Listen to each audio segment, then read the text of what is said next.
Hi friends, எல்லோரும் எப்படி இருக்கீங்க? நாங்கள் இங்கே ரொம்ப நல்லாயிருக்கோம். இன்றைக்கி நம்ம வீடியோவில் என்ன பார்க்க போகிறோன்னு பார்த்தீங்கன்னா, ப்ரெட் வச்சு ஒரு டோஸ்ட் தான் பண்ண போகிறேன். என்னென்னு பார்த்தீங்கன்னா, வாழைப்பழம் பனானா ப்ரெட் டோஸ்ட் தான் பார்க்க போகிறோம். இது ஒரு ஸ்நாக்ஸாகவும் நீங்கள் எடுத்துக்கலாம், இல்லை நைட் டின்னராகவும் எடுத்துக்கலாம், இல்லை மார்னிங் பிரேக்ஃபாஸ்ட்டாக நமக்கு எப்படி விருப்பமோ அந்த மாதிரி எடுத்துக்கலாம். நான் வந்து இன்றைக்கி நைட் டின்னராக தான் எடுத்துக்கிட்டேன். இது எப்படி செய்யலான்னு பார்க்கலாங்களா? வாங்க போகலாம். பனானாவை வந்து உரித்து வச்சுட்டு, வாழைப்பழத்தை வந்து ஒரு 4-5 சின்ன வாழைப்பழமாக ஒரு 4-5 வாழைப்பழம் எடுத்து இந்த மாதிரி ஸ்லைஸாக நறுக்கி வச்சுக்கிட்டேன். வாழைப்பழம் வந்து உங்களுக்கு ஒரு வீட்டில் வந்து நிறைய வாழைப்பழம் இது வாங்கியிருந்து அது கருத்து போகும் இல்லைங்களா, அந்த மாதிரிலாம் விடாமல் இந்த மாதிரி ஒரு ரெசிபி கூட நம்ம செஞ்சு எனக்கு இதை நம்ம ஒரு டின்னரை முடிச்சிடலாம். இந்த மாதிரி ஸ்லைஸாக நறுக்கி வச்சாச்சு. இது வந்து பாப்பாங்களும் நல்லா டேஸ்ட்டாக சாப்பிட்டாங்க. அதுக்கப்புறம் ஒரு பவுல் எடுத்துக்கோங்க. நான் ஒரு 3 முட்டை எடுத்துக்கிட்டேன். 3 முட்டையை வந்து உடச்சி அதில் ஊற்றிக்கிட்டேன். இது முட்டை எதுக்கு அப்படின்னா, நம்ம வந்து டோஸ்ட் பண்ணுறப்ப முட்டையில் டிப் பண்ணி தான் டோஸ்ட் பண்ணுவோம். அது அப்போ நம்ம செம்ம டேஸ்ட்டாக இருந்துச்சுங்க. இது நம்ம வந்து ஸ்கூலுக்கு வந்து ஸ்நாக்காகவும் கொடுத்து விடலாம். இந்த மாதிரி 3 முட்டையை உடச்சி ஊற்றிக்கோங்க. அதுக்கப்புறம் பார்த்தீங்கன்னா லைட்டாக உப்பு சேர்த்துக்கோங்க. தேவையான அளவு உப்பு போட்டுக்கோங்க. இது கொஞ்சம் ஸ்வீட்னஸ் கொடுக்கணுனால உப்பு போட்டோம்னா நிறைய ஸ்வீட்னஸ் கொடுக்கும். அப்புறம் ஏற்கனவே வாழைப்பழத்துலேயும் ஸ்வீட் இருக்கும். அதனால் நான் வந்து ஒரு அரை ஸ்பூன் மட்டும் சுகர் போட்டு நல்லா இந்த மாதிரி மிக்ஸ் பண்ணி எடுத்து வச்சுருங்க. அதுக்கப்புறம் பார்த்திங்க அப்படின்னா, நம்ம ப்ரெட்டு வந்து ரோல் பண்ணுவோம்.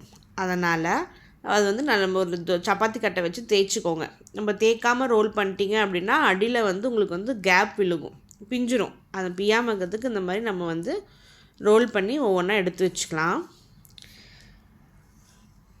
அதுக்கப்புறம் பார்த்திங்கன்னா, டவாவில் வந்து ஒரு ஸ்பூன் நெய் விட்டு அது நல்லா ஃபுல்லாக ஸ்ப்ரெட் பண்ணி விட்டுட்டு, அதுக்கப்புறம் நம்ம கட் பண்ணி வச்சுருக்கோம் இல்லைங்களா, அந்த பனானாவை உள்ளே எடுத்து போட்டுருங்க. போட்டு இந்த பனானாவை வந்து நம்ம டோஸ்ட் பண்ணணும். அப்போ தான் பனானா வந்து ஸ்கிரிப்பியாக நல்லா வெந்துச்சுன்னா நமக்கு வந்து ஒரு க்ரன்ச்னஸ் நமக்கு கிடைக்கும், டேஸ்ட்டாகவும் இருக்கும். இந்த மாதிரி நல்லா டோஸ்ட் பண்ணிவிட்டு அதுக்கப்புறமேல் நம்ம வந்து உடச்சி விடணும். வாழைப்பழத்தை வந்து நசிச்சு விடணும். டோஸ்ட் பண்ணாமல் நசிச்சு விட்டிங்கன்னா குழக்குலான்னு ஆகிடும். இந்த மாதிரி டோஸ்ட்டு பண்ணி நசிச்சு விட்டிங்கன்னா 1-2 கட் பண்ணுறப்ப நம்ம வாய்க்கு வந்து நல்லா டேஸ்ட்டாக நமக்கு வந்து கொடுக்கும். நல்லா டோஸ்ட் பண்ணதுக்கப்புறம் உடச்சி விடுங்க. இந்த மாதிரி டோஸ்ட் ஆகி வந்ததுக்கப்புறம் தான் இந்த மாதிரி நம்மளுடைய கரண்டியில் நசுக்கி விட்டுணும்.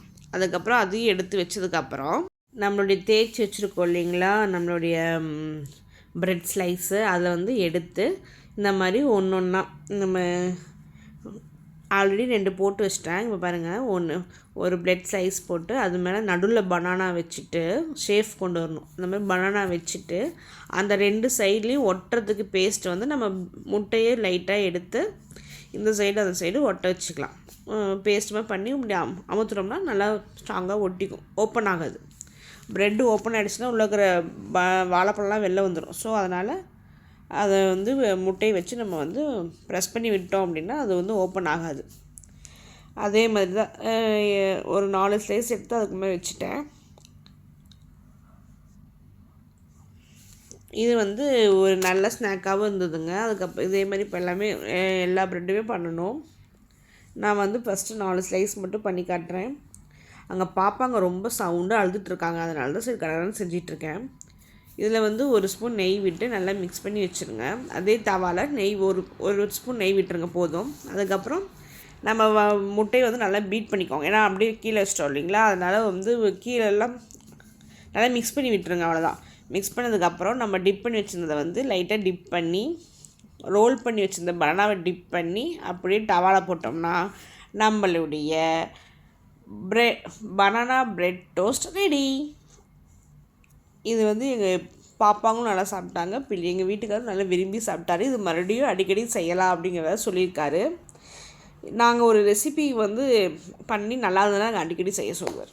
அதுதான் எங்கள் வீட்டுக்கார்ட்ட வந்து இது பிடிச்சிருக்குன்னா சொல்ல மாட்டார். அடிக்கடியே செய்யினாவே டேஸ்ட்டாக இருக்குது அப்படின்னு அர்த்தம். உங்கள் வீட்டுக்காரர் உங்கள்கிட்ட எப்படி சொல்லுவார்னு கமெண்ட் பண்ணுங்கள். இந்த மாதிரி 2 பக்கமும் திருப்பி போட்டு டோஸ்ட் பண்ணினதுக்கப்புறம் இந்த சைட்லேயும் அந்த சைட்லேயும் கொஞ்சம் நம்ம அது இதுலேயே வெந்துடும். ஆனால் இருந்தாலும் நம்ம வந்து கம்ஃபர்ட்டுக்கு அப்படி இப்படி கொஞ்சம் வச்சு நல்லா வேக வச்சு எடுத்து வச்சிடறோம். அதே மாதிரி தான் எல்லாமே 4 போட்டு எடுத்தாச்சு. இங்கே நான் டோஸ்ட்டு பண்ண பாப்பாங்க அங்கே 2 பேரும் குழந்தைங்களுடைய வீடியோ போட்டுட்டு வந்தேன். அதை பார்க்காம இங்கேயே பார்த்துக்கிட்டு கூப்பிட்டுக்கிட்டே இருந்தாங்க. நம்முடைய பனானா பிரெட் டோஸ்ட் ரெடி ஆகிடுச்சு. சாப்பிட்டு பார்க்கலாமா? இதை வந்து டேஸ்ட் பண்ணி பார்ப்போம். செம்ம டேஸ்ட், நல்லா அந்த உள்ளே அந்த வாழைப்பழம் வந்து நல்ல க்ரன்ச்சியாக இருந்தது, நல்லா டேஸ்ட்டாக இருந்துச்சுங்க. எனக்கே ரொம்ப ப்ரௌடாக ஃபீல் பண்ணேன் நான். ஓகே ஃப்ரெண்ட்ஸ், இந்த வீடியோ உங்களுக்கு பிடிச்சிருந்தா லைக் பண்ணுங்கள், ஷேர் பண்ணுங்கள், சப்ஸ்கிரைப் பண்ணிக்கோங்க. பாய். அடுத்த ஒரு வீடியோவில் நம்ம பார்க்கலாம்.